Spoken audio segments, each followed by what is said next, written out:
Eu, Odin, Senhor da Sabedoria, envio meu filho, irmão de Thor, Professor Thor, Deus da História.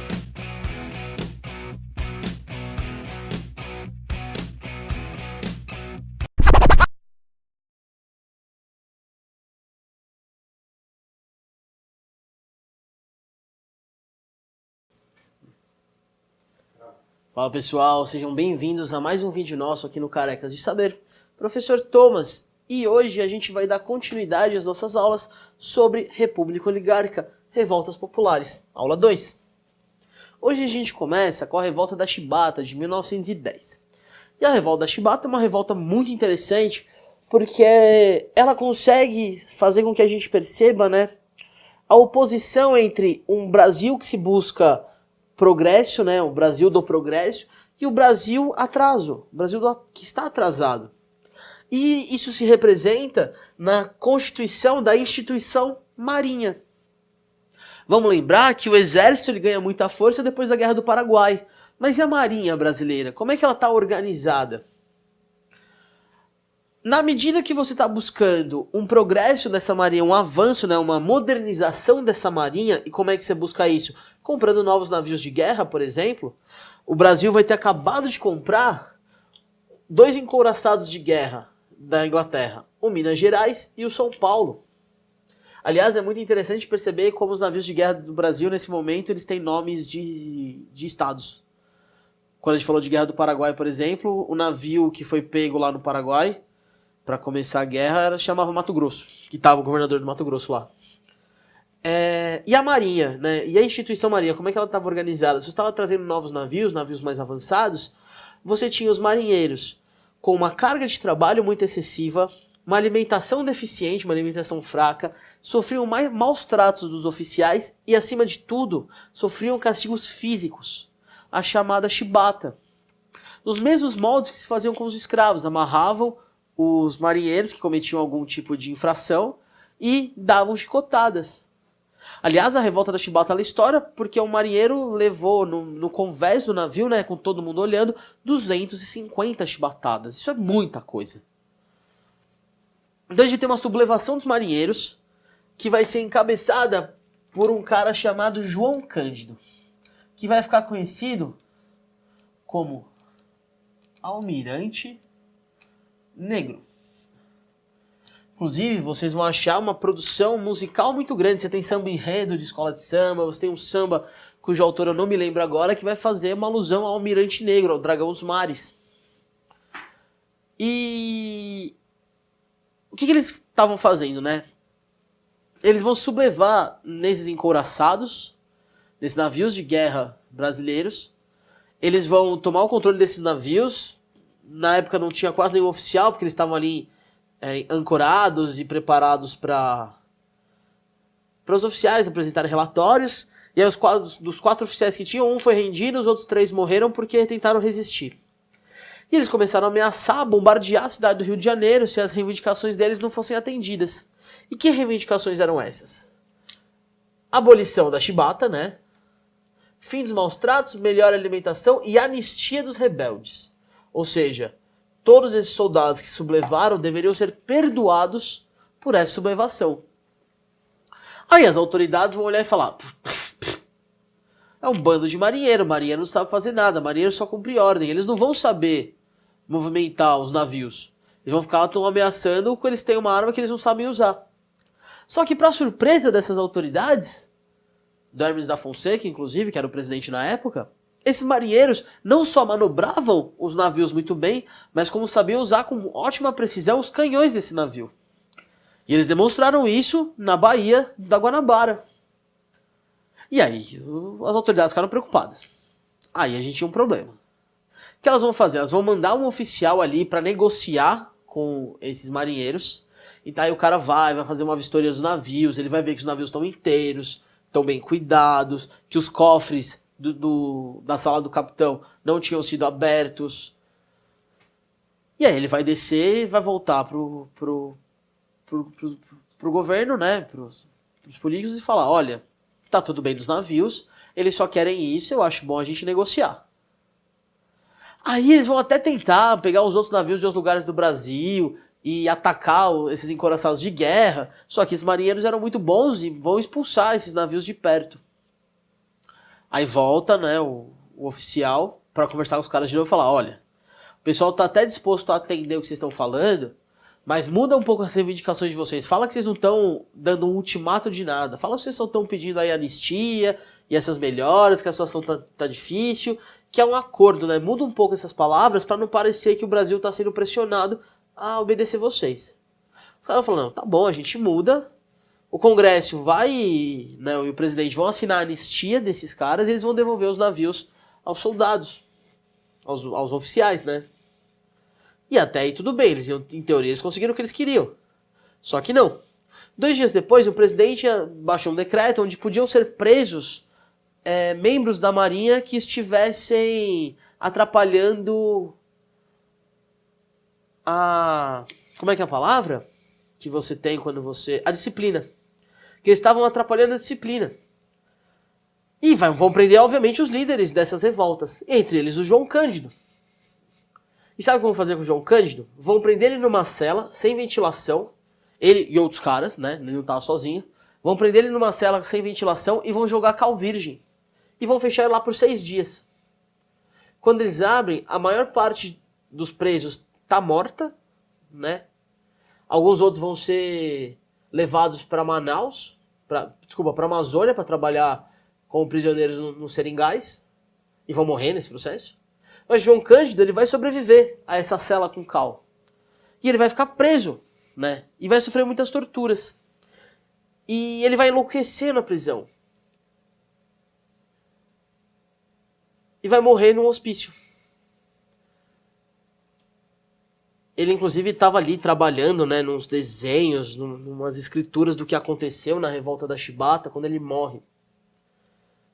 E a imagem do almirante negro, então, ela se perpetua para a posteridade como a imagem, né, do homem que busca o fim dessa miséria dos soldados.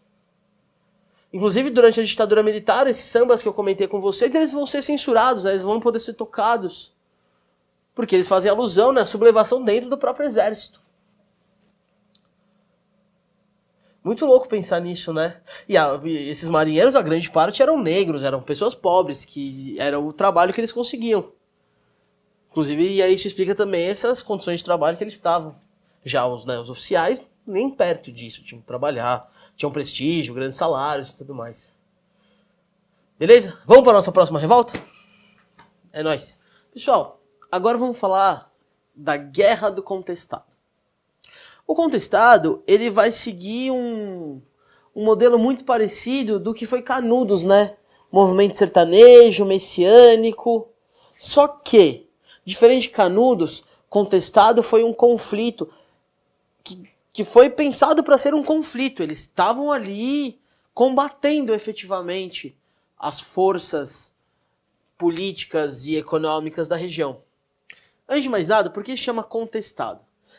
Essa revolta tem esse nome por conta da região onde ela acontece, chamada Contestado.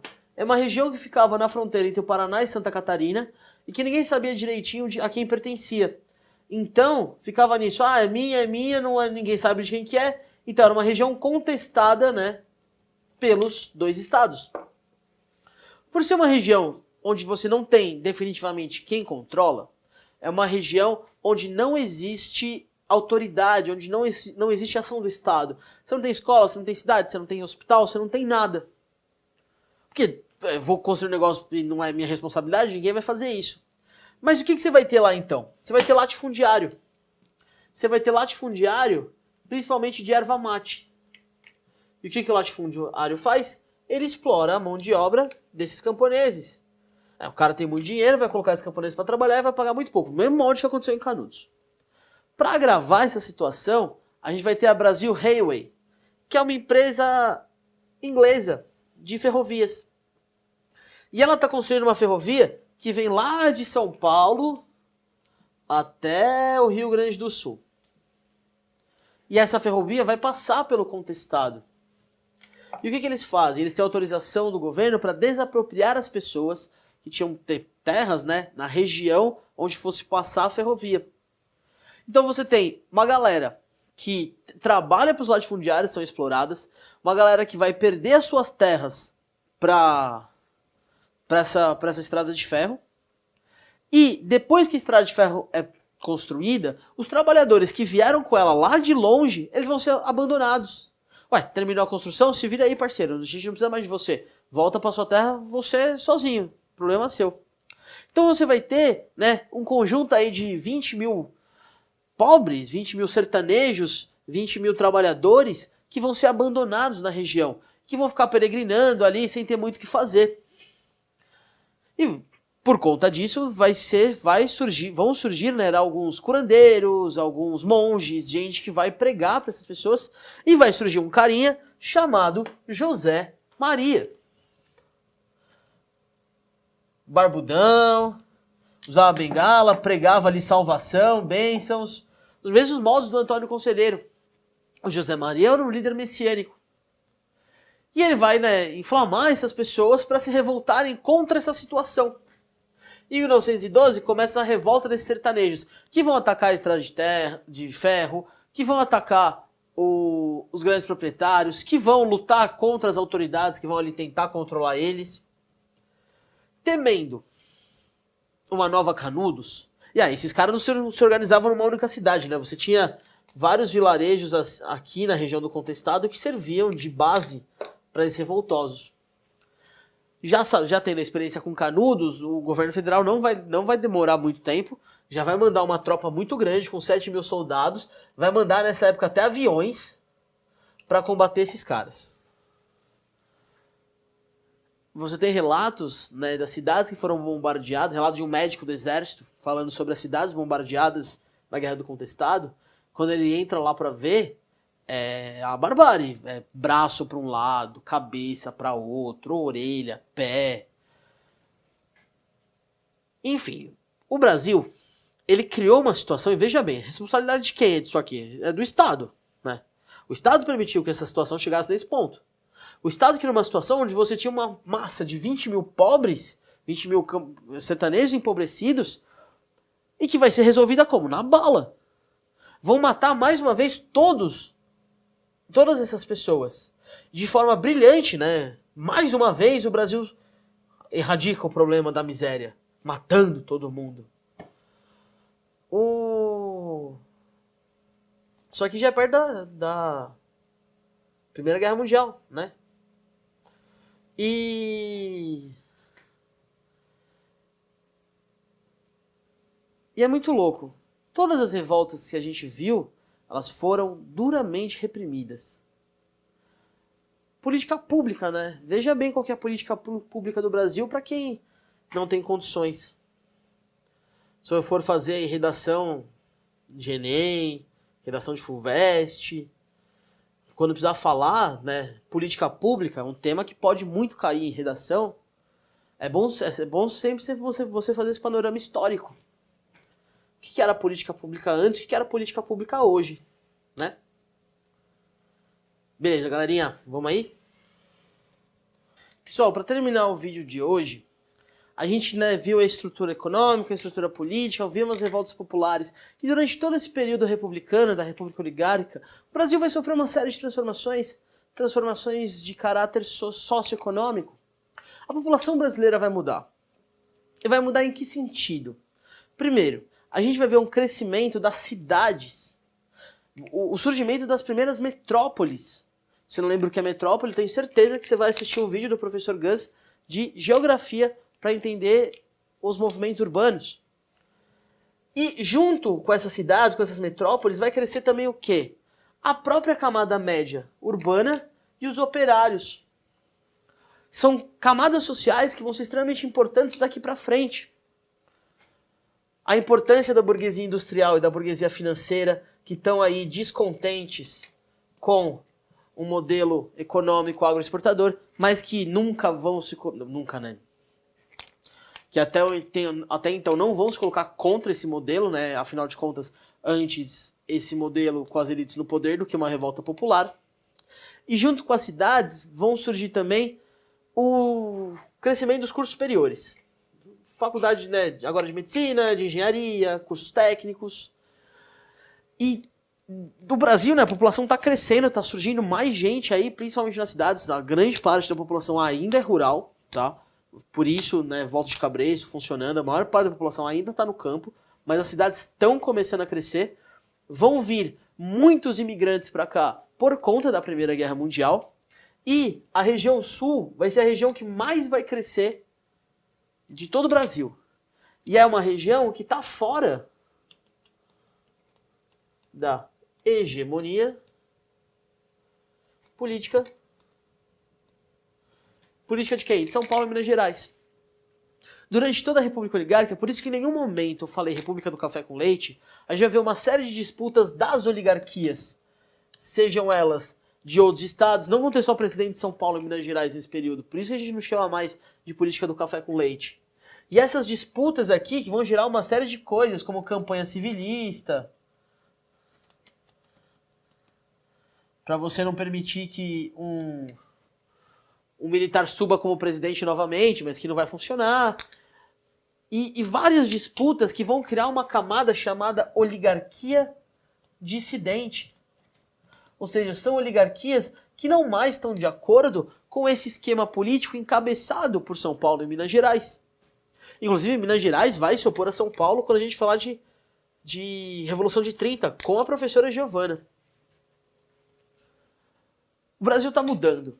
E é um Brasil que não consegue mais lidar, que não consegue mais aceitar esse regime oligárquico que está há muito tempo no poder.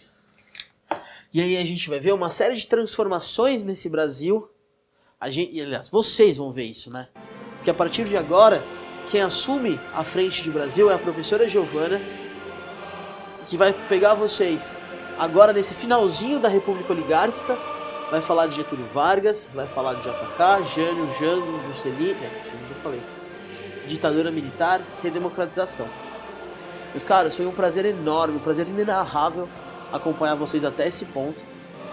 Espero que as nossas aulas tenham sido proveitosas, que vocês tenham conseguido tirar dúvidas, tenham conseguido entender aquilo que estava difícil. A gente se vê por aí. Um grande abraço.